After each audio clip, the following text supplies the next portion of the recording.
Another glorious day at the Galactic Military Academy. Commander Zax Brightscale announced to the empty simulation control room, straightening his pristine uniform adorned with precisely 47 medals.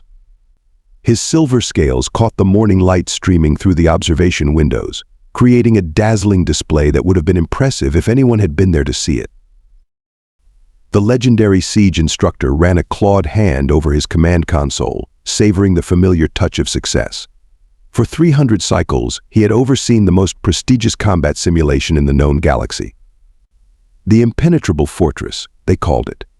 A training ground where the finest military minds tested their siege warfare capabilities against an installation that had withstood every assault for the past century.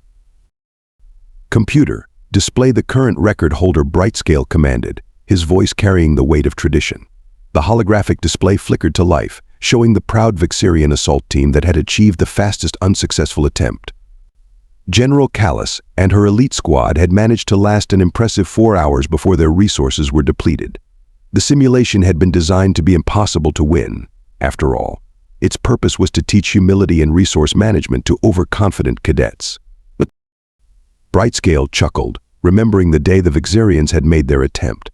Their 6 armed forms had moved with military precision, their crystalline bodies glinting in the simulated sunlight as they deployed their siege equipment. They had tried every strategy in the book, used every advanced technology at their disposal, and still failed, just like everyone else. "Commander," the computer chirped, interrupting his reminiscence. "The new candidates have arrived for today's simulation attempt." "Excellent. Display their credentials," Brightscale replied, reaching for his morning cup of fermented mineral water. As he took a sip, his eyes scanned the incoming data, and the drink sprayed from his mouth in a graceful arc across the control room. "This must be a mistake," he sputtered, wiping his mouth with a trembling hand. "Computer, verify these credentials. Are you telling me these candidates are human?" "Affirmative, Commander. 3 human cadets from Earth have been cleared for the Impenetrable Fortress simulation." Brightscale's scales shifted from their usual silver to a pale green of disbelief. Humans. Deathworlders. The crazy primates who had burst onto the galactic scene just a few cycles ago, turning everything they touched into beautiful chaos. They had been admitted to the Academy last year, causing an uproar among the traditional species, but he had never expected them to attempt the fortress simulation. "Well," he said to himself, regaining his composure and straightening his posture. "This should be entertaining at least. No species has ever failed faster than 30 minutes. Perhaps these humans will set a new record for the quickest defeat." As he watched the 3 human cadets approaching the simulation chamber through the observation window, Brightscale allowed himself a satisfied smile. After all, how much trouble could 3 Deathworlders cause in a simulation designed by the galaxy's finest military minds? He would soon learn exactly how wrong that assumption was. Commander Brightscale watched as the 3 human cadets strode into the briefing chamber, moving with that peculiar bouncing gait their species seemed to favor. The observation room quickly filled with other instructors, all eager to witness what they assumed would be an amusing catastrophe. Chen entered first, her dark hair pulled back in what humans called a practical ponytail. Her uniform bore the marks of someone who spent more time in engineering labs than military parades. Several neural interface medals hung crookedly from her chest, as if she had forgotten they were there. She carried a datapad that looked like it had been modified well beyond regulation specs. Behind her lumbered Thompson, nicknamed Tank for reasons that became obvious the moment you saw him. The massive human male had to turn sideways to fit through the standard-issue doorway, his shoulders nearly scraping both sides. 3 different instructors made quiet noises of distress as they noticed he was carrying what appeared to be a duffel bag full of. Were those snacks? Last came Raven O'Malley, her red hair blazing like a warning beacon under the simulation chamber's lights. She moved with the calculated grace of someone who had memorized every combat manual in the Academy's database, then deliberately chose to ignore them all. A collection of non-regulation tools jingled at her belt, making Professor Luminox's antenna twitch with every step. "This is highly irregular," Commander Professor Luminox whispered, his crystalline form vibrating with concern. "These Deathworlders have barely completed 2 terms at the Academy. The simulation is meant for graduate-level specialists." Not to mention their complete disregard for proper military decorum, added Instructor Vex 9, their robotic eyes whirring as they zoomed in on Tank unwrapping something called a protein bar. Commander Brightscale waved their concerns away with a practiced flick of his tail. The regulations are clear. Any cadet team that qualifies in the preliminary trials may attempt the simulation. Somehow he paused, still not quite believing it himself. These humans scored perfect marks. But look at them, Professor Luminox's voice rose an octave as Chen began tapping at her modified datapad with one hand while catching pieces of Tank's protein bar with the other. They are not even paying attention to the orientation holograms. Indeed, the traditional pre-simulation briefing was playing, displaying the glorious 100-year history of the Impenetrable Fortress. While most cadet teams watched in reverent attention, the humans seemed to be having what they called a brainstorming session. Did you see that Instructor Vex 9's vocal synthesizer crackled with alarm? The O'Malley human just smiled. They are not supposed to smile before attempting the fortress. Commander Brightscale felt a tiny flicker of uncertainty in his gut, but squashed it immediately. "My dear colleagues," he said, his voice dripping with centuries of accumulated smugness, "in 300 cycles, I have seen every possible approach to this simulation. Every strategy, every technology. Every desperate gambit. These humans will learn the same lesson as all who came before them. Some challenges cannot be overcome through brute force or clever tricks." As if on cue, Raven O'Malley raised her hand. "Quick question about the fortress's gravitational stabilizers," she called out, her voice carrying that distinctive human tone that somehow managed to combine respect and mischief. "Are they rated for non-standard vector calculations?" Commander Brightscale blinked. That was definitely not a standard pre-simulation question.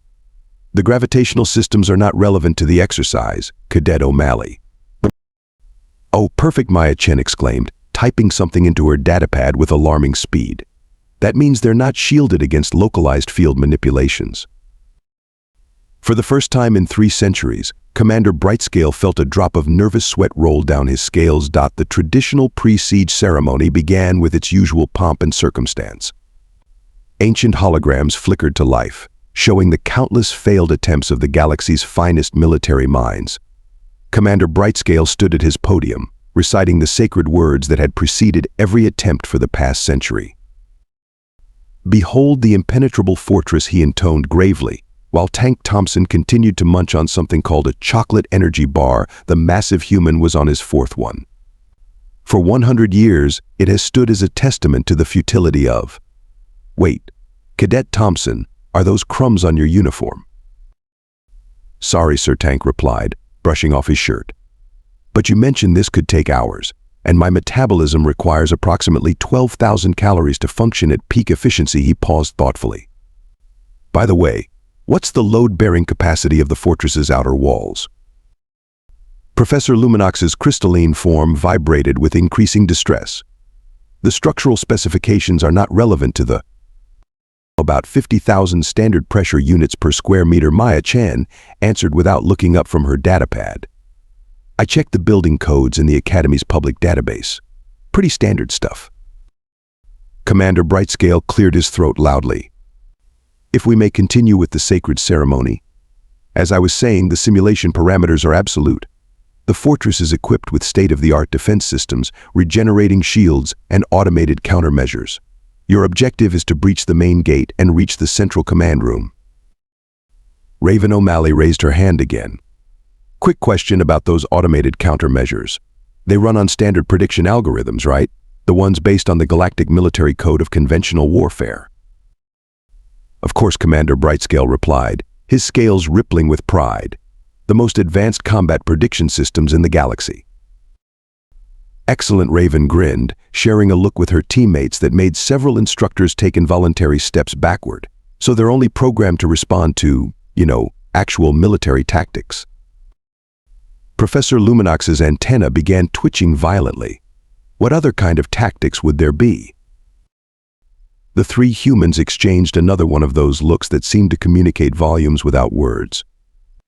Maya's fingers flew across her datapad, Tank began rummaging through his seemingly bottomless duffel bag, and Raven started humming something that sounded suspiciously like Another One Bites the Dust. Moving on to the final preparations, Commander Brightscale announced, trying to regain control of the situation. Your team will be provided with standard siege equipment, plasma cutters, shield disruptors, and tactical analysis modules. No thanks, Maya said cheerfully.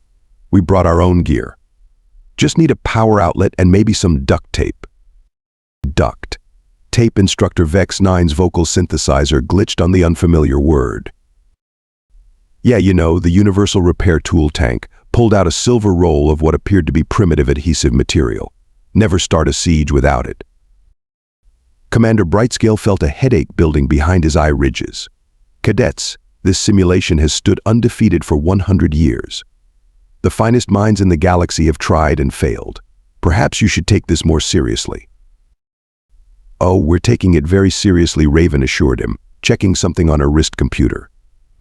By the way, what's the policy on using non-standard gravitational vectors during the simulation? Like, hypothetically speaking, if someone were to, say, locally reverse the gravity in a specific section. The room fell silent except for the sound of Maya's typing and Tank opening another energy bar. That would be, Commander Brightscale stuttered, completely unprecedented. Perfect, all three humans said in unison, with expressions that made the gathered instructors suddenly wish they had chosen different careers. As the start time approached, Commander Brightscale couldn't shake the feeling that he was missing something vitally important. The humans were now huddled together, whispering and occasionally breaking into suppressed laughter. Maya's datapad displayed what looked like calculations that violated several laws of physics. Tank had laid out an array of items that seemed better suited to a demolition site than a military simulation. And Raven was practicing what she called parkour moves in the corner. The countdown began, and Commander Brightscale realized with growing dread that this would either be the fastest failure or the most memorable siege in Academy history. The simulation chamber hummed to life, projecting the massive Impenetrable Fortress in all its glory. Commander Brightscale and the other instructors settled into their observation posts, ready to document what they assumed would be yet another failed attempt. Beginning simulation in 3, 2, 1, the computer announced, simulation active. The gathered aliens waited for the humans to begin the traditional first phase of siege warfare, setting up defensive positions and analyzing the fortress's shield patterns. Instead, Tank Thompson stepped forward, looked up at the towering walls, and said something that would soon become legendary in Academy history. Hey Maya, what happens if we turn off gravity? Commander Brightscale's jaw dropped. They wouldn't dare. But they would. Maya Chen's fingers danced across her modified datapad, while Raven O'Malley pulled out what looked like a handmade grappling gun. Local gravitational field disruption in 3 seconds. Maya announced cheerfully, brace for awesome. Stop them, Professor Luminox shrieked. They cannot possibly. The protest died in his throat as a section of space around the fortress's main gate suddenly flickered. Tank Thompson, all 300 pounds of him, began to float upward like a heavily muscled balloon.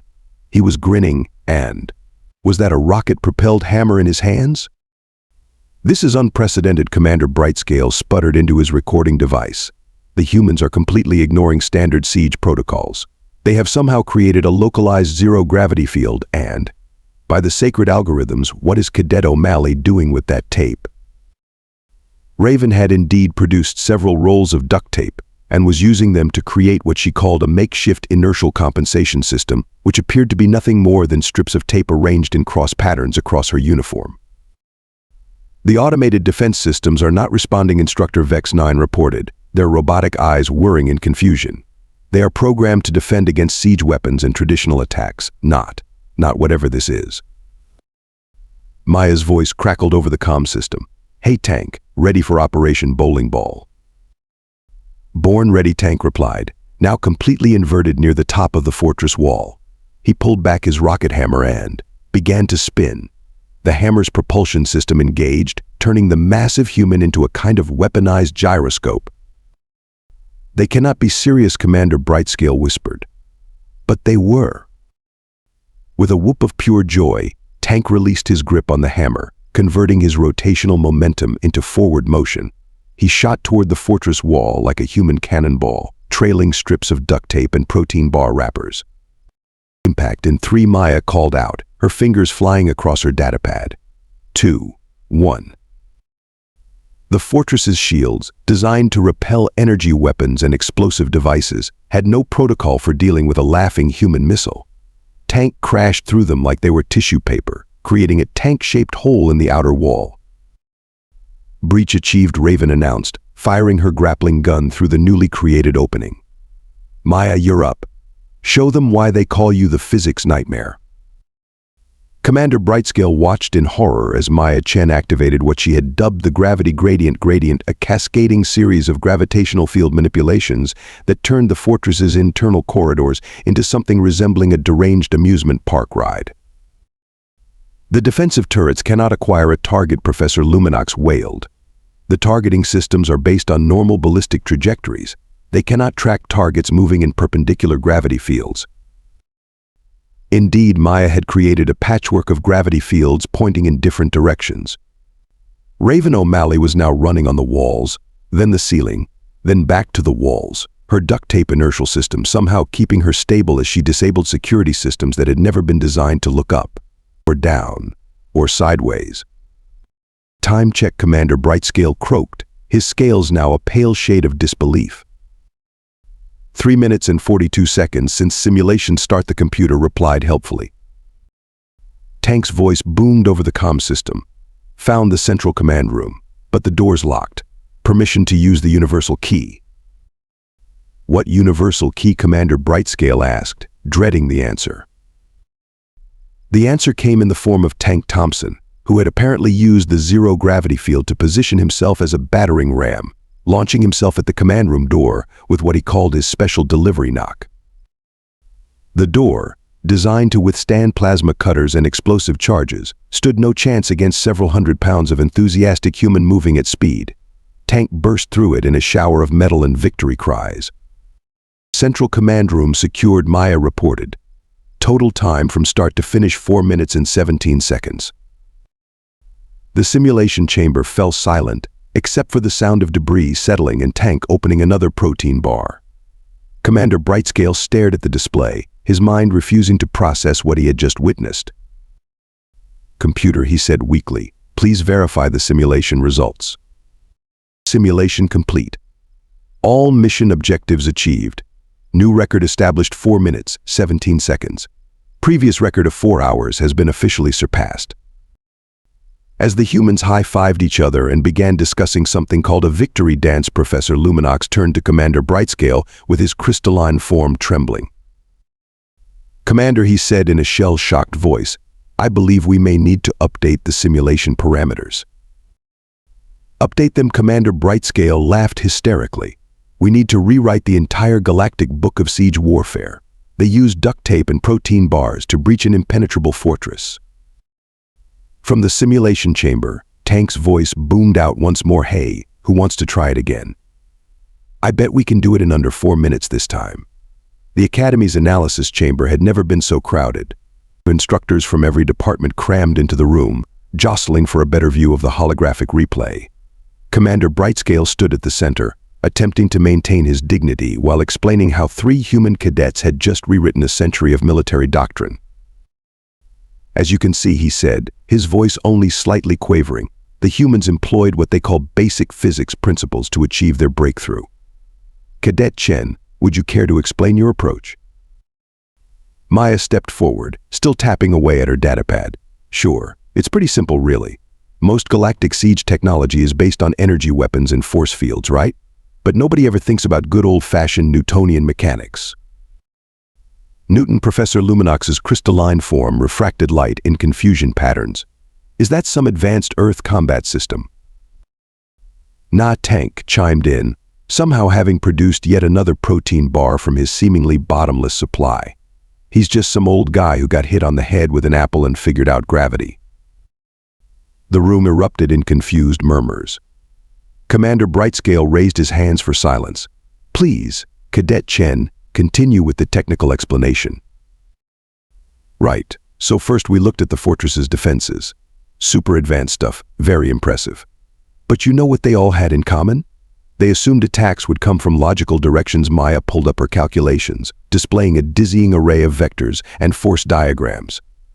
So we thought, what if we just didn't? Did not what Instructor Vex 9's vocal synthesizer glitched in confusion? Use logic, all three humans answered in unison. Raven stepped forward, gesturing at the replay. See, the fortress's automated systems are programmed to counter every known siege technique, but they're all based on what makes sense. We figured, why not do something completely nonsensical? The replay showed tanks spinning hammer maneuver again. Several alien instructors covered their visual organs in distress. You intentionally violated basic combat principles. Professor Luminox's voice rose to a near supersonic pitch. That is. Super effective. Apparently Tank grinned, brushing protein bar crumbs from his uniform. The whole human cannonball thing was actually inspired by an old Earth entertainment form called a circus. Commander Brightscale's scales shifted through several colors before settling on a confused mauve. You based your military strategy on entertainment. Well, yeah, Maya exclaimed, pulling up more diagrams. And then we combined it with some basic physics. See, by creating alternating gravity fields, we essentially turned the fortress's internal layout into a giant game of what we call pinball. The defense systems couldn't track us because we weren't following any rational movement patterns. The replay showed Raven bouncing off walls, ceilings, and corridors in what appeared to be complete chaos, but was actually, as they explained, calculated randomness. But the duct tape. Professor Luminox finally exploded. How can primitive adhesive strips possibly function as an inertial compensation system? Raven grinned, pulling out a roll. They can't. That was just to mess with you guys. We figured if you were busy trying to understand the tape, you wouldn't notice the actual inertial dampeners we built into our boots. A stunned silence fell over the room. You deliberately used ineffective equipment as a diversion. Commander Brightscale's voice was barely a whisper. Psychological Warfare 101, Tank explained, starting on what must have been his 20th protein bar. While everyone was freaking out about the duct tape, they didn't notice we'd recalibrated the fortress's gravity sensors to interpret my mass as a navigation error. Maya pulled up the final set of calculations. The breakthrough moment was really when we realized we could use Tank's momentum as a kinetic battering ram. The fortress's shields were calibrated to stop energy weapons and explosives, but they had no protocols for dealing with well.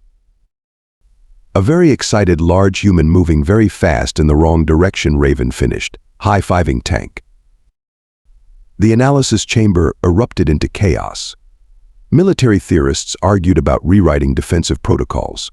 Physics professors demanded to know how the gravity manipulations hadn't torn the fortress apart.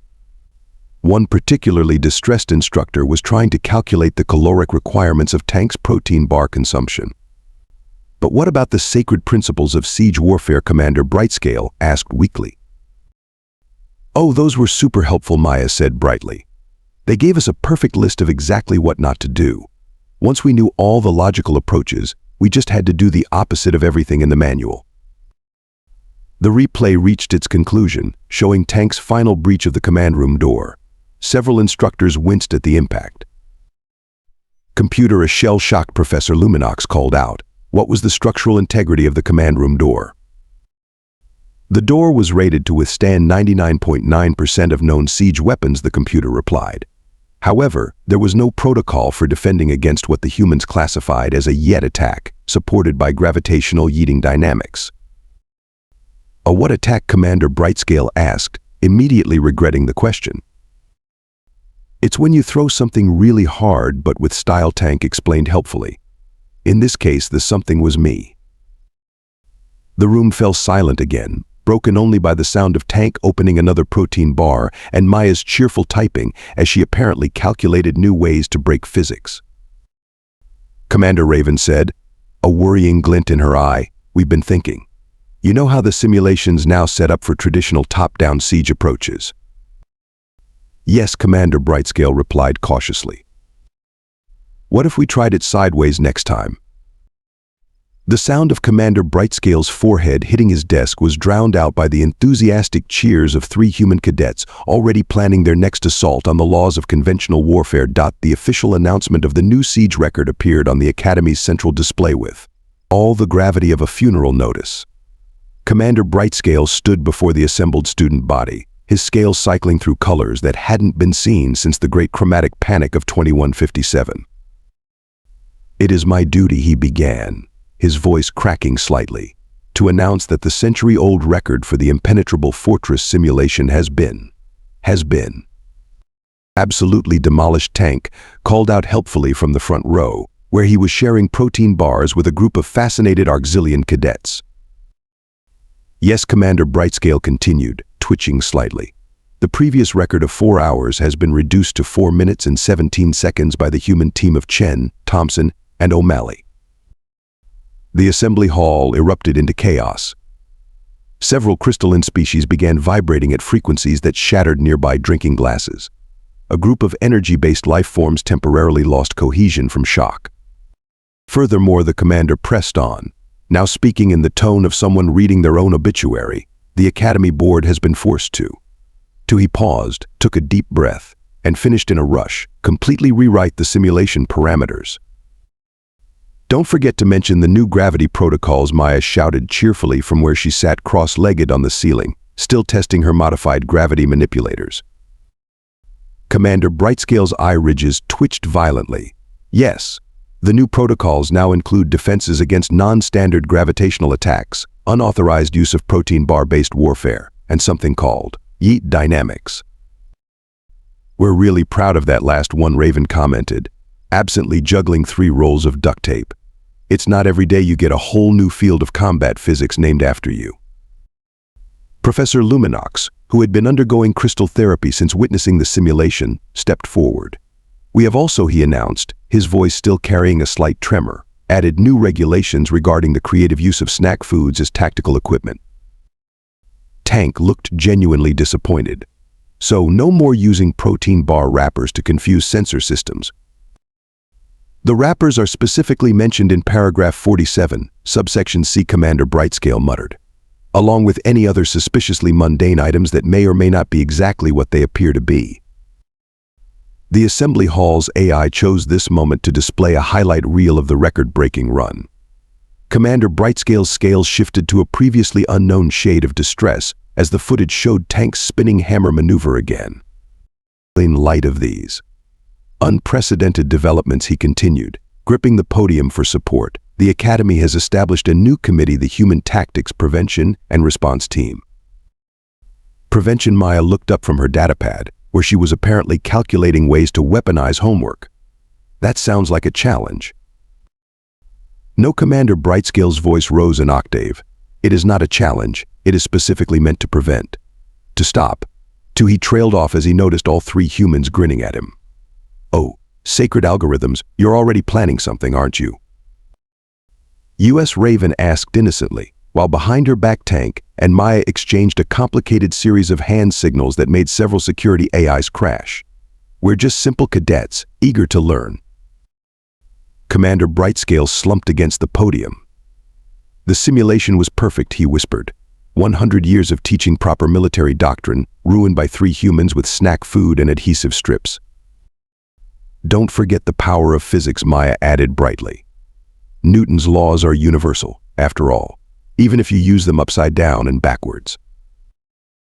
As the assembly dispersed, whispers spread through the crowd. The humans had done more than break a record. They'd broken the galaxy's understanding of what was possible. Already, other species were beginning to question centuries of established military doctrine.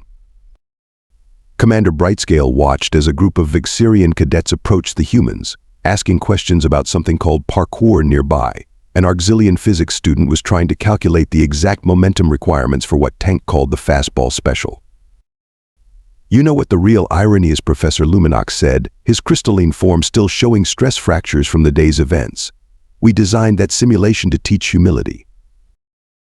"Oh, it taught humility, all right," Commander Brightscale replied, watching as Maya began explaining the concept of thinking outside the box to an increasingly worried group of instructors. "Just not to who we expected." From across the hall came Tank's booming voice, "Hey, has anyone ever tried applying these principles to the Advanced Planetary Defense exam?" Commander Brightscale's scales went completely white.